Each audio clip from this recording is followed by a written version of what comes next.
Hey Slingers, welcome back to another week of the Wordslinger Podcast, and this week it's our 6th anniversary. 6 years of Wordslinger goodness, and we're going to talk about everything we've learned, maybe, coming up next. Hey, how you doing on money? I know it's a touchy subject, but I got something that may help you out. See, I'm using an app called ACORNS, and it helps me manage some investing, put some money back, get a little interest. It's kind of nice to watch my money grow. So I want to share that with you. Go to kevintumlinson.com/acorns and you'll get some free money. See you there.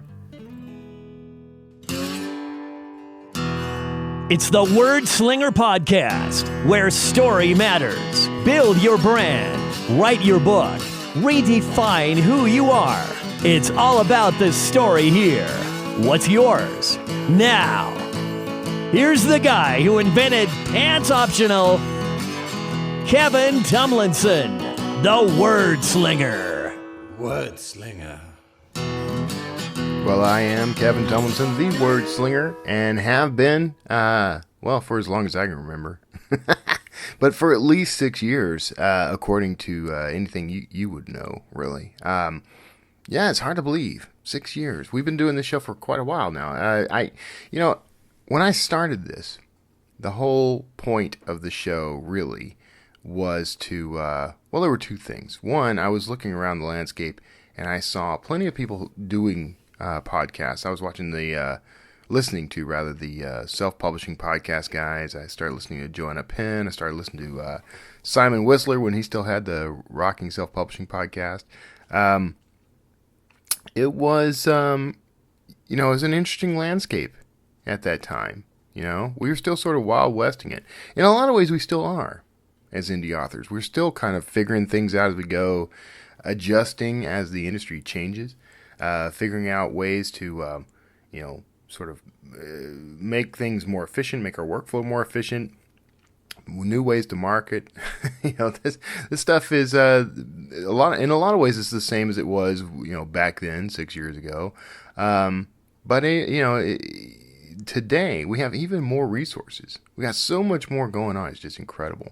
When I started the show, that was one of the things I was trying to do, was sort of emulate the people I was seeing out there. I thought it was a good idea to dive in. I have a background in media, so I felt pretty comfortable getting in front of the microphone, talking to people about what I was learning, talking to, doing these interviews. And that was the second part of it, was I thought if I interview people, if I get out there and talk to people who are doing what I want to do, and not just writers, but I was also talking to anyone who was building something I thought had some lessons I could learn.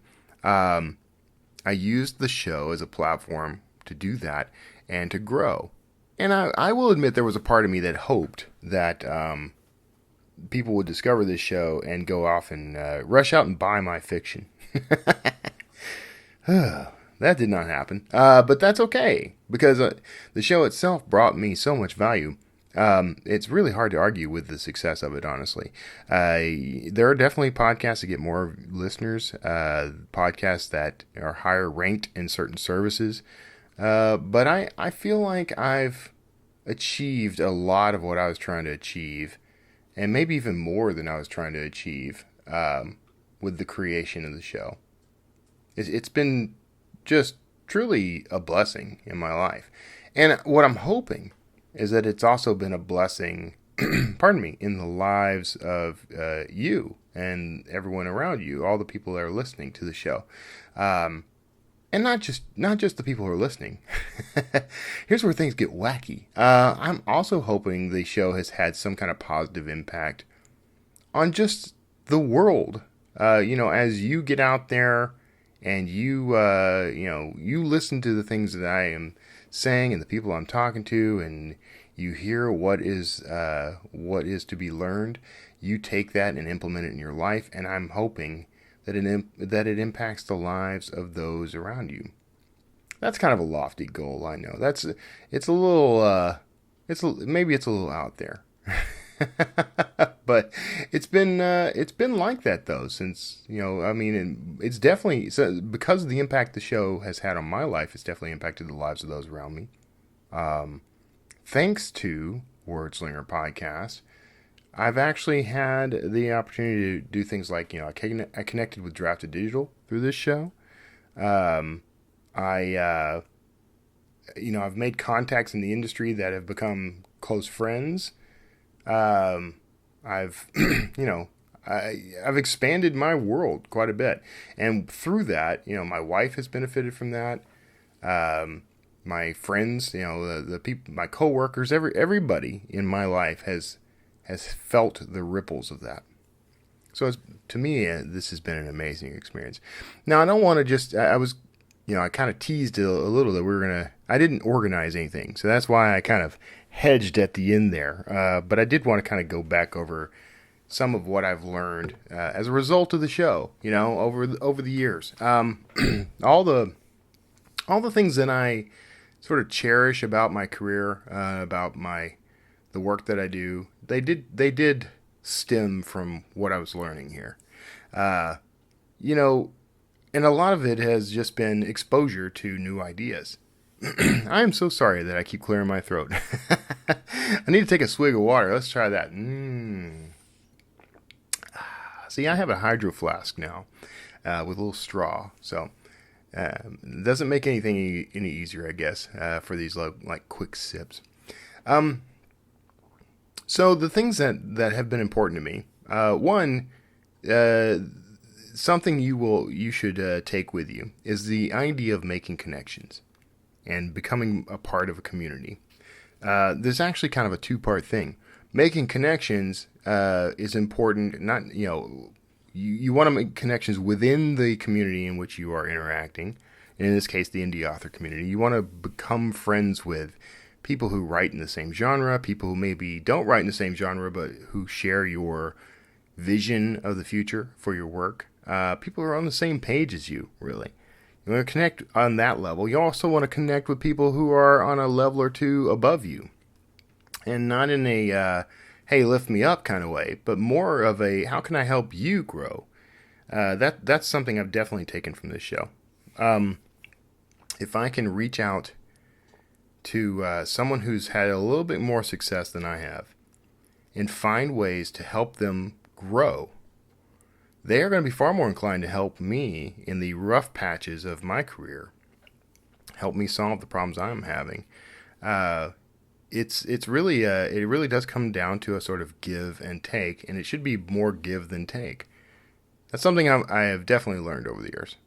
The more you give, the more you'll get back. And it may not come immediately, and it may not come in ways that you immediately recognize, but I have definitely discovered that the more I'm willing to help people, the better my life and career gets. The more I'm willing to give to the world rather than try to take from the world, the more the world repays me 2, 3, 4-fold. If you don't take anything else from this episode, you should definitely implement that idea and philosophy as a guiding principle in your life. Because we do tend to think of our writing careers. A lot of us kind of come into this and we have an idea and we have a notion of what an author is. We know what the lifestyle is that we're trying to achieve. Sometimes that's realistic and sometimes it isn't. I hate the word realistic, though. I hate applying the word realistic to our passions and dreams because you don't really know what is actually impossible until you're at the end, until it's all over. And what I mean by that is to use an example that I can't fully go into, but man, this is going to be vague. Okay, I have a business partner, a very good friend, a fellow author, and a fellow entrepreneur. And we are building something together. And I came up with this notion of something we should do with it. And it immediately caused some stress because it's like, it was impossible, And in fact, I've actually had people tell me that the idea may not even be legal, which, that remains to be seen. But it's not It's nothing that's going to hurt anybody. It's all sort of, if you want to participate, you can. There's no harm here. That sounded pretty weird, huh? No. So the idea is to look into something that I need to discover whether or not it is legally allowed. Only because there's some sort of consumer protections in place that we want to make sure we don't disrupt, we'll say. So that's part of it, right? But then there was the technical aspect of it, which was looking more and more impossible until my business partner suddenly figured it out, like all at once. So immediately it went from impossible to existing. I've found that happens all the time. It happens in my life and career all the time. It's happened in every industry. We've had lots of impossible technologies emerge over the years.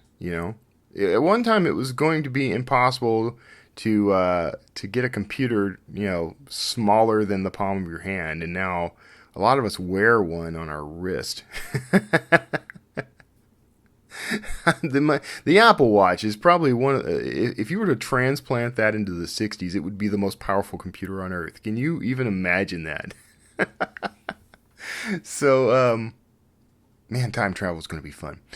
So I like this idea, though, that, impossible can only be determined at the very end. When the universe, has burned out, we're dying the slow heat death of the universe. When the last ember has faded, then we'll know what's impossible. And really, maybe not even then, but that's the current upper limit. That's as far as I'm concerned. That's as far into the future as I am able to conceive. So, boy, that got heady, considering what we're talking about, which is the 6th anniversary of the Wordslinger podcast. But I don't want you to think I'm too full of myself here. I have grand designs and grand plans for the podcast and for everything else in my life. But for the most part, what I really want to come out of the show, ultimately, is for people to come here and be refreshed, to come here and be inspired. That's that mission statement. That my mission is to craft stories that inform and inspire, educate and entertain. And I've followed that, I think. Sometimes inadvertently, sometimes without quite being conscious of it. Once I was conscious of it, I did a lot more to kind of push that. But that's at the heart of what this show has been. Inform and inspire, educate and entertain. And I think I've managed to hit all 4 of those pillars. I think probably with every interview, with every episode. I hope. I've decided that I have. You can decide otherwise, but I've decided that I have. That's it. I hit the mark.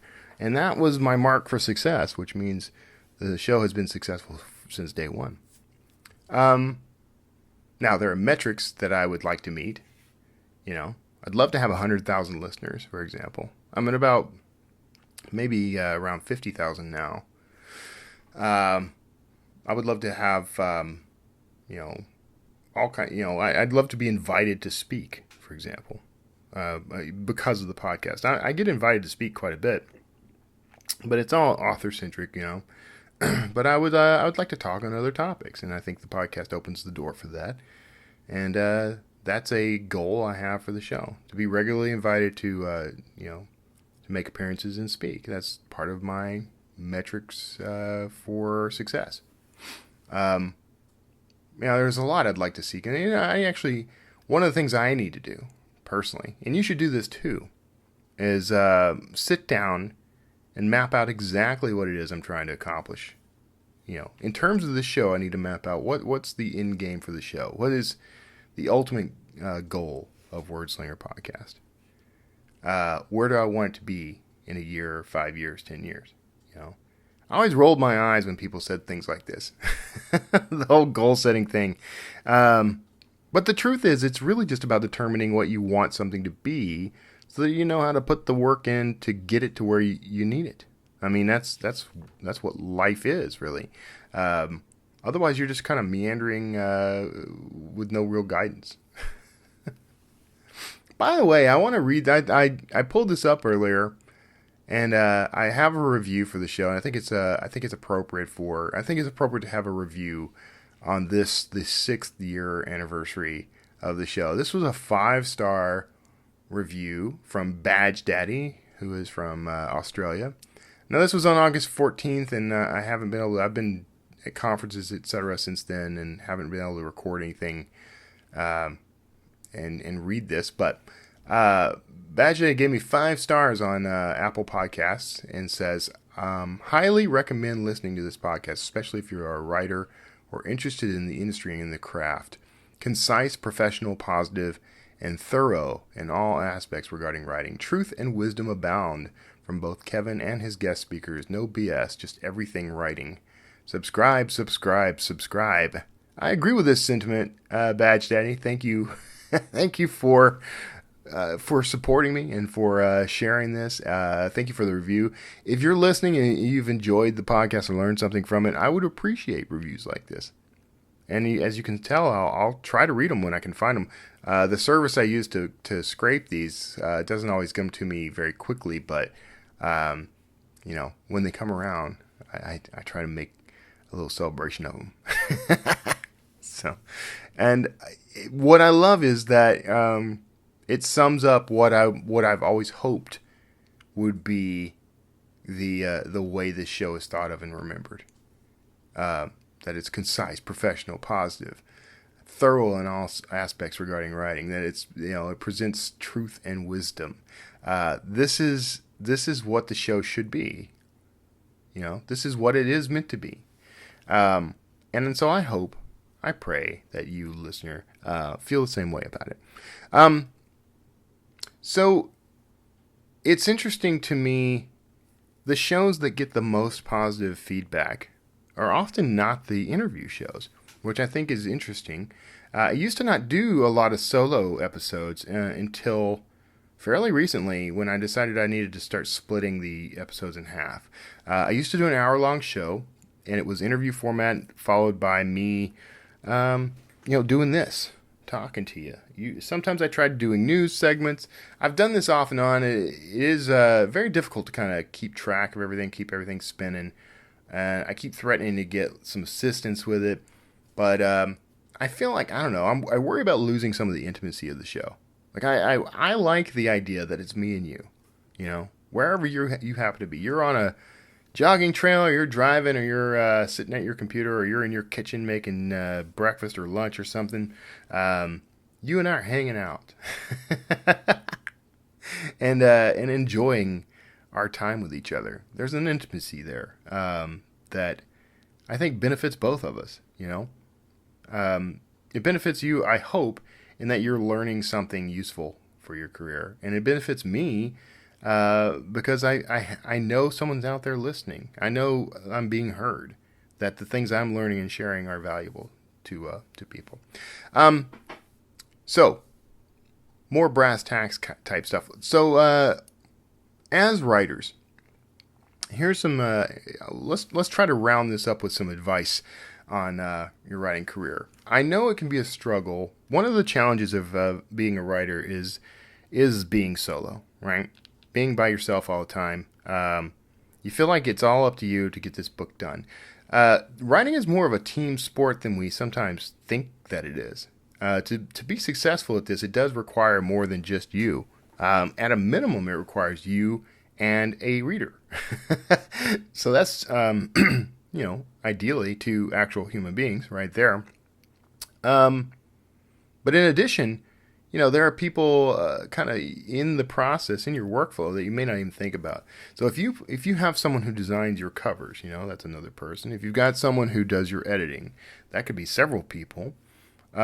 People who read and give you feedback, they're part of this sort of community surrounding your book. What's really interesting about a book is that it does create community instantly. This idea of, I've always described it, I think Stephen King may have described it this way first, but the idea of a book as telepathy. right? So it starts with my thoughts.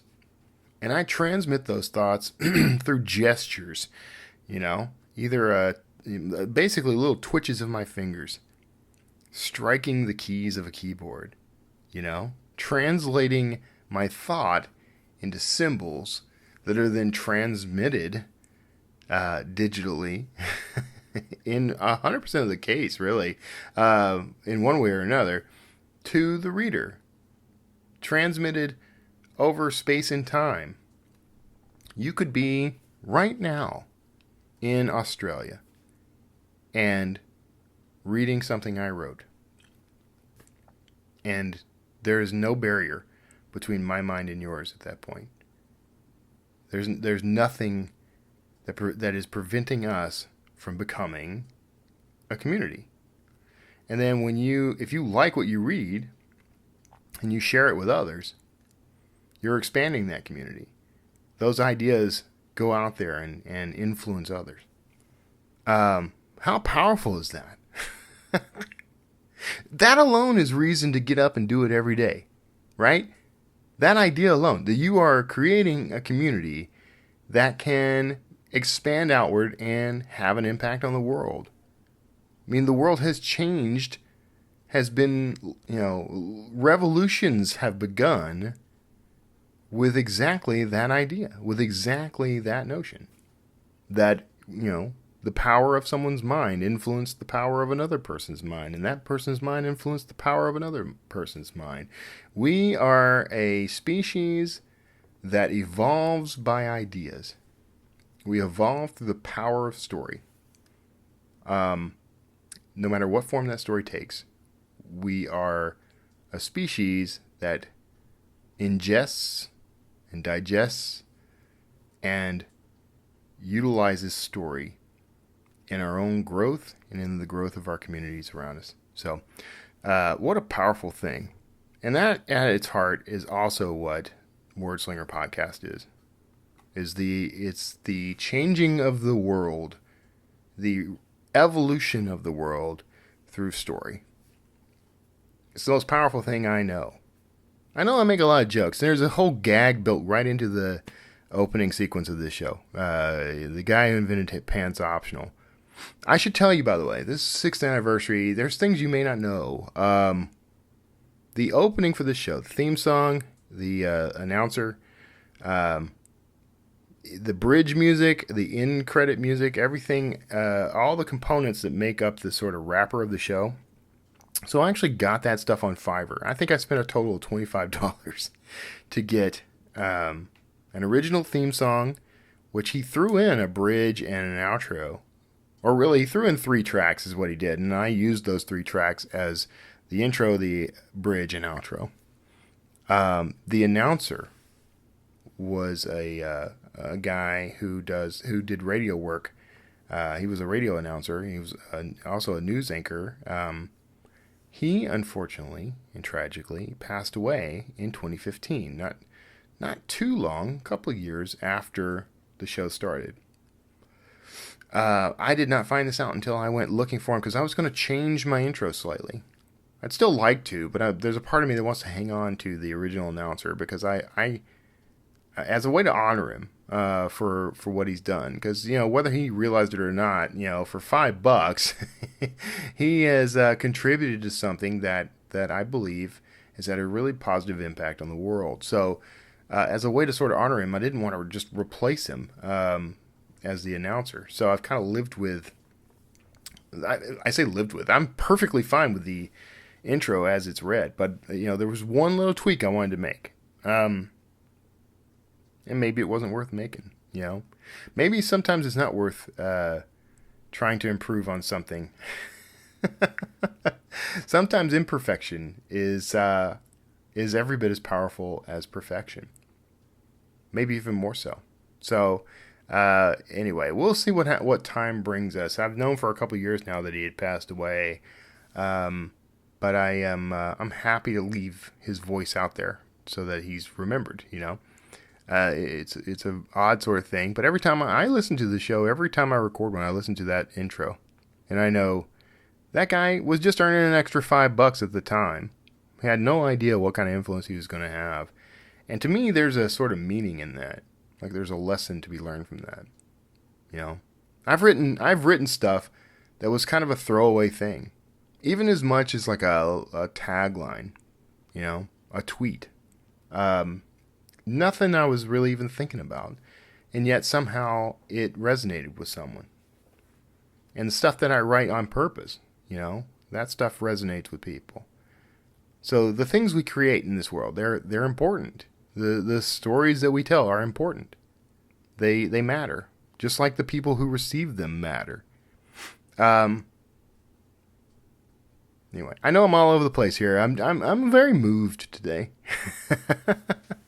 There's so much going on in the world. I don't want to focus on the negative things of this world. You know, I get angry. I'm learning how to deal with some of that anger and frustration. You know, I've never been angry to the point of violence or anything, really, other than maybe, you know, in my 20s or something. You know, I was always ready to get in a fight. Not really. I always avoided fighting, but I was always mouthy. You know.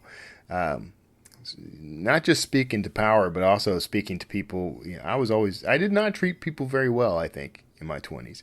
And it wasn't until later, especially after I got the pacemaker, but, you know, it wasn't until later I started to realize, you know, every person I come in contact with, I can either impact their life positively or I can impact it negatively. And then that ripples out from there.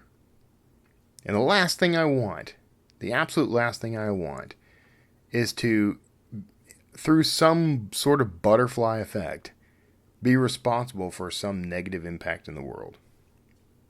I still fail at this, by the way. I had an incident with Redbox over the past weekend.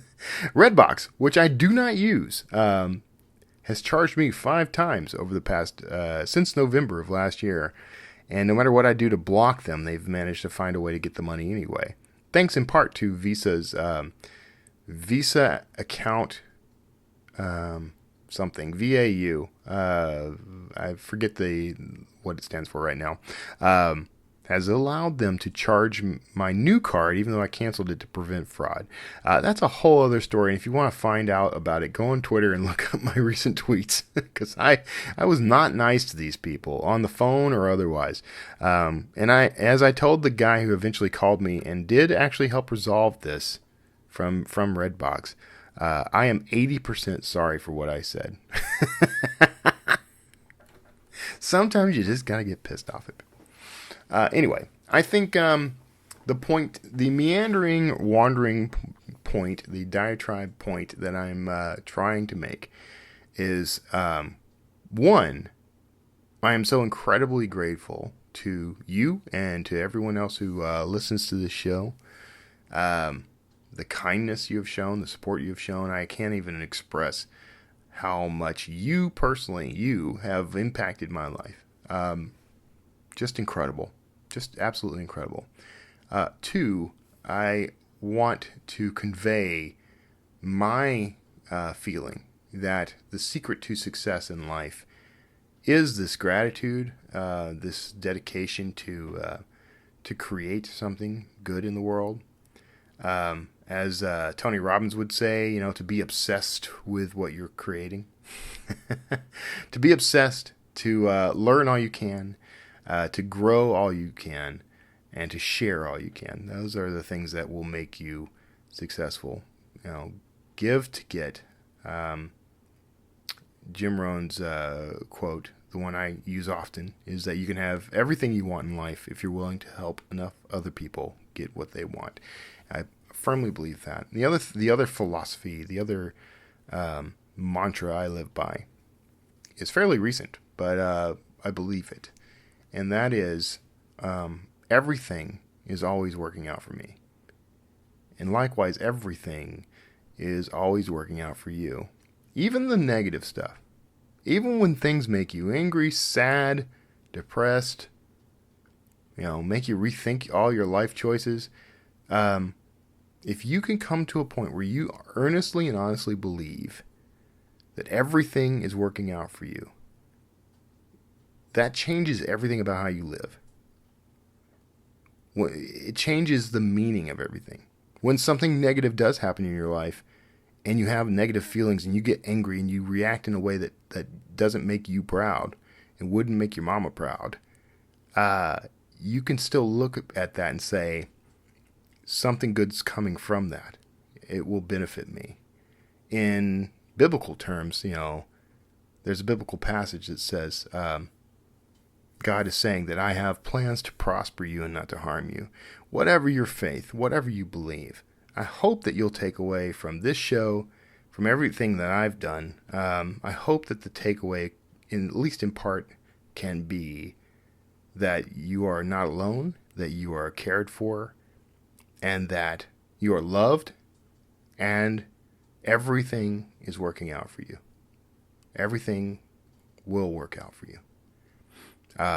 That's my earnest prayer for you, and I hope that it becomes the way in which you live your life, because you deserve that, and so does everyone around you. Everyone around you deserves to witness you going out and living an incredible life, and I can't wait to see what sort of work you produce as an author, because I believe in what you're doing. So, maybe not the most author-centric episode, but there was a lot I wanted to say in gratitude for everyone who has helped make Wordslinger Podcast what it is. I hope that you are continuing to get something out of this: inspiration, entertainment, education, information. I said them all out of order, but they're all part of the goal of this show, the mission of this show. I hope you're getting just incredible things out of that. God bless you. Have a wonderful weekend ahead. Happy anniversary. And I'll see you all next time.